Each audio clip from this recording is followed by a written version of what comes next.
अपनी माँ को बेबे कहा जाता है, तो जेल में भी उन्होंने उसी का रूप लेकर बेबे कहा कि मुझे इस बेबे के हाथ की रोटी चाहिए। दूसरे लोगों ने कहा इसकी तो आप कोई खाता ही नहीं हाथ की। उसने कहा मुझे यही तो सिद्ध करना है कि ये भी मेरे बराबर है, मैं भी मानव हूं, ये भी मानव है। वो मानवतावादी विचार उसके अंदर भरे हुए थे। भंडारा किया, बोलने का नंबर आया, हमारे साथ एक टीचर साथी आए, उसने जो है सबसे पहले बाबा साहब की 22 प्रतिज्ञाएं बताई। तो जैसे लोग बैठे वहां से आवाज आई नहीं नहीं नहीं नहीं नहीं, जैसे पहली प्रतिज्ञा उसने पढ़ी बाबा साहब की, मैं ब्रह्मा विष्णु महेश को कभी ईश्वर नहीं मानूंगा, मैं गौरी गणेश को कभी भगवान नहीं मानूंगा। तो सर समाज है, सर समाज है, सर समाज तो गड्ढे में जा रहा, तू सर समाज से क्या लिया? तुझे क्या लेना सर समाज से? तुझे जो अपनी बात तो रखने दे उसको, और जो बात सच्ची है झूठ तो बताइए। अगर इसमें कोई सच्चाई है, झूठ बात है तो बताइए। बाबा साहब को फॉलो कर रहे हो, बाबा साहब की प्रतिज्ञा से तुम्हारा एकदम आग लग जाती है, पहली प्रतिज्ञा से ही।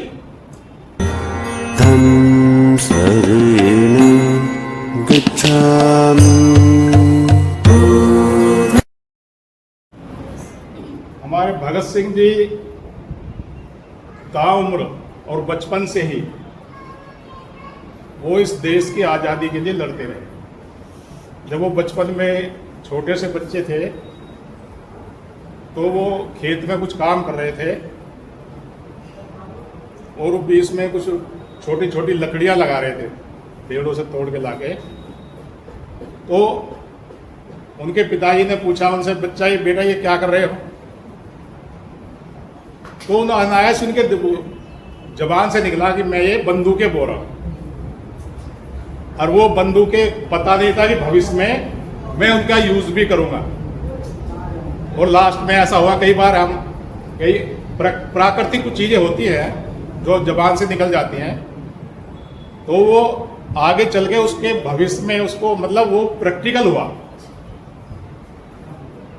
भगत सिंह जी हमेशा से ही गुरु नानक को उन्हें पढ़ा, धर्म तो उनका सिख धर्म था ही। बेबे वाली बात जो अभी बताई, पंजाब में अपनी माँ को बेबे ही कहा जाता है, तो जेल में भी उन्होंने उसी का रूप लेके वो बेबे कहा कि मुझे इस बेबे के हाथ की रोटी चाहिए। दूसरे लोगों ने कहा इसकी तो आप कोई खाता ही नहीं है हाथ की। उसने कहा मुझे यही तो सिद्ध करना है कि ये भी मेरे बराबर है, मैं भी मानव हूं, ये भी मानव है। वो मानवतावादी विचार उसके अंदर भरे हुए थे।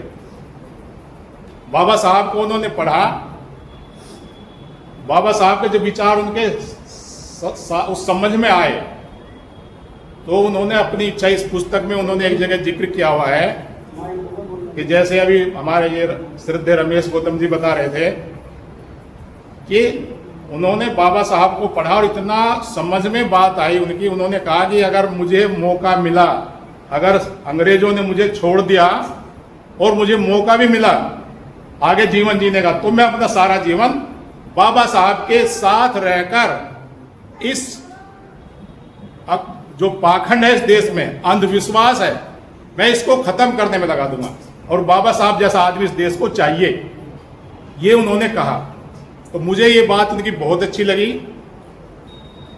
हमारे कुछ सिख लोग भी हैं जो कई बार राम को और उनको पूछते हैं, लेकिन उसमें से आधे गुरु नानक को उन्होंने पढ़ा ही नहीं। गुरु नानक ने तो मूर्ति पूजा का बिल्कुल खंडन किया है, कबीर दास ने जैसे किया है, इसी प्रकार से ये हमारे महापुरुष तो पढ़ा नहीं इन्होंने उसको। अभी थोड़ा सा जिक्र हो रहा था कि हमारे अम्बेडकरवादी लोग हैं, बाबा साहब का खाते नमक, हम नमक हराम क्यों है? हमने किस बैंक से लोन लिया और किस्त कहां चुका रहे हैं हम? हमारे समाज में 90% लोग ऐसे नमक हराम हैं। नमक तो बाबा साहब का खाते हैं और खाया है अब तक। बाबा साहब के अगर ना होते तो बाबा साहब के बिना वो आज अब कभी सोच कर देखें कि उनकी स्थिति क्या होती। आज अच्छी बिल्डिंगों में वो लोग रह रहे हैं, अच्छे कपड़े वो पहन रहे हैं, उनके बच्चे अच्छे कपड़े पहन रहे हैं, फैशन के साथ चल रहे हैं।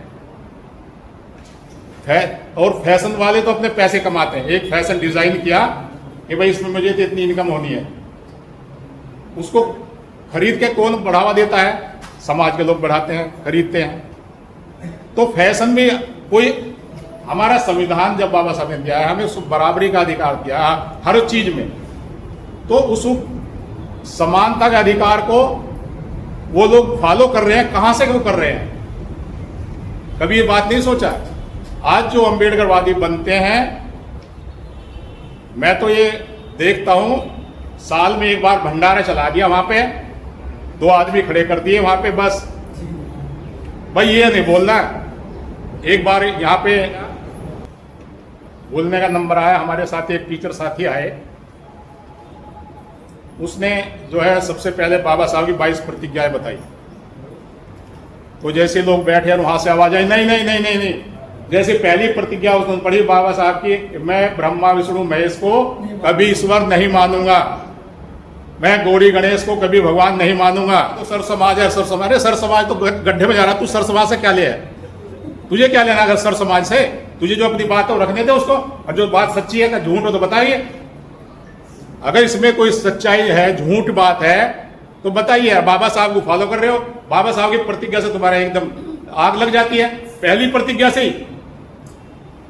तो ऐसे समाज में हमारा एक दिन भंडारा करके, आज उनके घर जाकर देख लो, ये नवरात्रे चल रहे हैं, कितने रुपए अपने बच्चों के साथ पढ़ाई पर खर्चना करते होंगे, मंदिर बना रखे होंगे घर में, घरों में लाइट लगी होगी, बढ़िया सुबह शाम देसी घी जल रहा होगा।